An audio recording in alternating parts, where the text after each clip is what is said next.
Assalamualaikum, apa khabar semua? Hari ini kita akan sambung pembelajaran kita bagi mata pelajaran Pendidikan Sains Sosial dan Alam Sekitar bagi tahap 2 bersama dengan Cikgu Fairuz. Dah bersedia nak belajar? Okey, hari ini kita akan belajar mengenai benda hidup dan benda bukan hidup. Objektif pengajaran, di akhir pembelajaran, awak semua dapat mengetahui ciri-ciri benda hidup dan ciri-ciri benda bukan hidup. Seterusnya, awak dapat mengelaskan benda hidup dan benda bukan hidup. Nak tahu tak? Jom ikut cikgu. Mari kita lihat apakah ciri-ciri benda hidup. Okey, apakah ciri-ciri benda hidup? Yang pertama, benda hidup mestilah bernafas seperti manusia dan haiwan. Manusia dan haiwan bernafas melalui organ pernafasan masing-masing seperti paru-paru dan juga insang. Bagi tumbuhan pula, tumbuhan ini bernafas melalui proses fotosintesis. Bagi ciri yang kedua, benda hidup perlu makan dan minum. Tumbuhan perlukan air untuk membesar, manakala manusia dan haiwan perlukan makanan dan minuman untuk membesar dan menghasilkan tenaga. Faham? Okey, mari kita sambung ciri yang ketiga. Ciri yang ketiga, benda hidup mestilah boleh bergerak sendiri seperti burung boleh terbang, kucing berjalan, kuda boleh berlari dengan sendirinya dan manusia boleh melakukan pelbagai jenis pergerakan. Okey. Ciri benda hidup yang keempat adalah membiak. Benda hidup boleh membiak atau menambahkan jumlah bilangan mereka. Bagaimana ya? Cuba awak lihat. Manusia berkahwin dan melahirkan anak untuk membiak. Manakala haiwan membiak melalui dua cara. Yang pertama, melahirkan anak dan yang kedua adalah bertelur. Awak dah faham? Dah faham? Bagus. Baiklah. Ciri benda hidup yang kelima adalah mengalami tumbesaran. Cuba awak lihat rama-rama.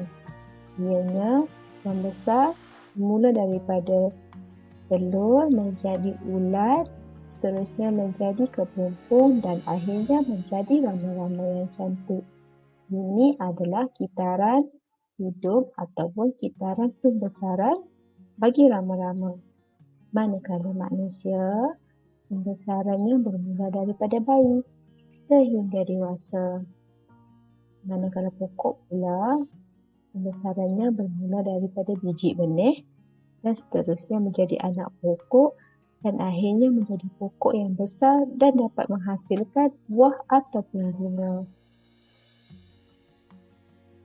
Kesimpulannya, benda hidup ni terdiri daripada 3 jenis. Yang pertama, manusia. Benda hidup ini adalah manusia seperti cikgu, awak dan ahli keluarga awak. Yang kedua, benda hidup terdiri daripada haiwan. Dan yang ketiga, benda hidup terdiri daripada tumbuh-tumbuhan. Awak semua dah jelas dengan penjelasan cikgu tadi? Okey, jika dah jelas, mari kita pergi kepada benda bukan hidup. Seterusnya, apakah ciri benda bukan hidup? Mari kita lihat. Benda bukan hidup adalah di sebalik daripada ciri-ciri benda hidup, di mana benda bukan hidup tidak bernafas, tidak makan atau minum, tidak bergerak, tidak membiak dan tidak membesar. Cuba awak lihat gambar-gambar yang cikgu berikan.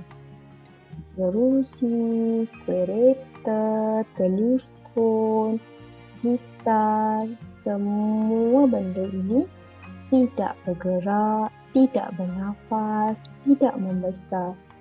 Oleh itu, dapat disimpulkan bahawa benda bukan hidup adalah benda yang bukan dicipta oleh Allah.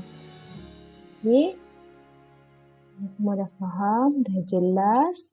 So, mari kita buat sedikit latihan di mana awak diperlukan untuk menyenaraikan 5 benda hidup dan 5 benda bukan hidup yang ada di dalam rumah awak ataupun di persekitaran awak.